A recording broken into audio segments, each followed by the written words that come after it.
What's up, guys? Terry here for Destructoid. It's the last day of PAX. We are in the final stretch, so naturally I had to come check out Torchlight 2, and I've got the president of Runic Games here with me, also the project lead on Torchlight 2. How you doing?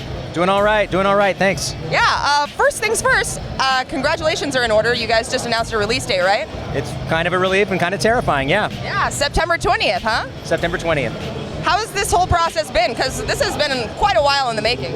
I think we got about 2.5 years into this now. A little longer than we expected. It's a little bigger than we expected, but it's nice to be coming into the end. Yeah. But you guys had a lengthy beta earlier this year. What kind of feedback did you guys get from that, and what have you incorporated into the final version?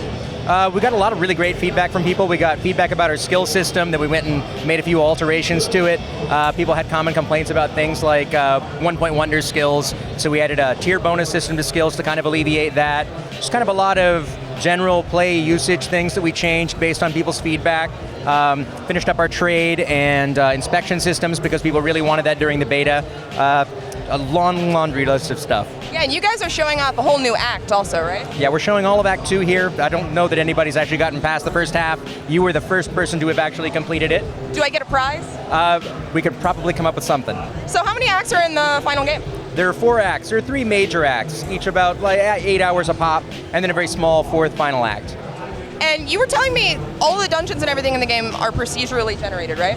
That's right. The outdoor regions and the indoor dungeons are all randomized. We think that's a really big part of this kind of game. How does the loot work? Because you guys also have co-op, right? We do have co-op, so everybody gets their own loot, influenced by their own magic find, and it's all kind of dynamically dropped based on how close you are to one another. So the game gets more and more difficult the closer you are to one another, and easier the further away you are. And then loot is also kind of tied to that same proximity system. How many players are people going to be able to play with, and how does that whole system work? Is it like drop in, drop out? Yeah, we've got a 6-player max, although I'm going to recommend not more than 4 for the most part. It's drop in and drop out co-op. You'll be able to quickly join games with your friends or make friends-only games, block people you never ever want to play with. You're able to kind of continue your own quest progress independently, regardless of whose game you're joining.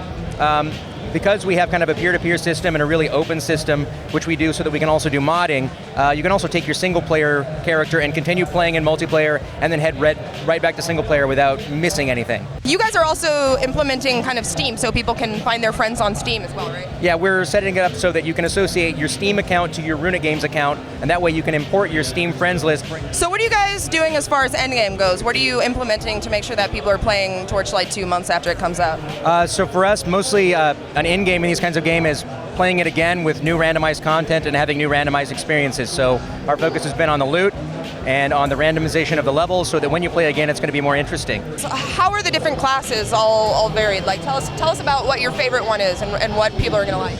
I think all the classes are a ton better than what we had in Torchlight 1. Torchlight 1 had lots of shared skills between the classes and only about 15 unique skills per class. We threw all that away for the sequel. All the classes are new, all 4 of them. My personal favorite is the Berserker because I like to get up and punch things until they explode.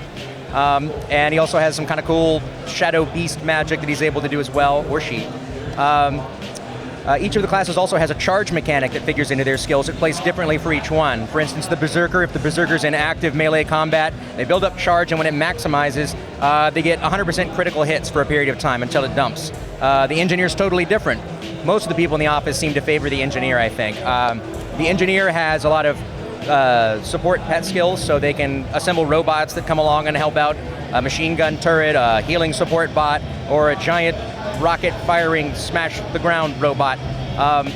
And the Engineer skills use charge totally differently. You fill up pips in a meter at the bottom based on combat, and then different skills will use different numbers of those charges to do different things.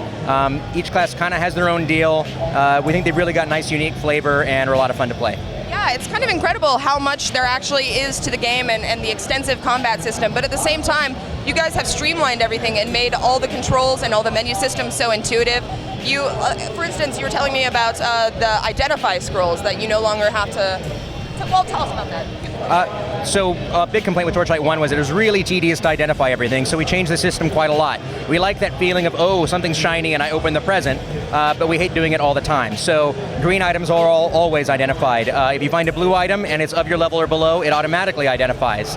So the only things that you generally are having to identify are uniques or legendary items, and you usually know that's going to be worth doing. So it's less clicking and fiddliness, and hopefully more, this is great. So I'm not going to name any names, but there was a game that came out recently, much like Torchlight, that did not have offline play, did not have LAN play. What are you guys doing for that? We still have single player offline play as well as LAN play. We think they're still nice and important to have. And we'll let you switch seamlessly between single player and multiplayer basically as you wish. So I'm sold, guys. I'm sold on Torchlight II. Travis, thank you so much for talking with us. You guys, make sure you're subscribed here and to Rev3 Games, because we've got all the PAX videos, every single one of them on our channel. It's the last day, but we still got more to see. So thanks for watching.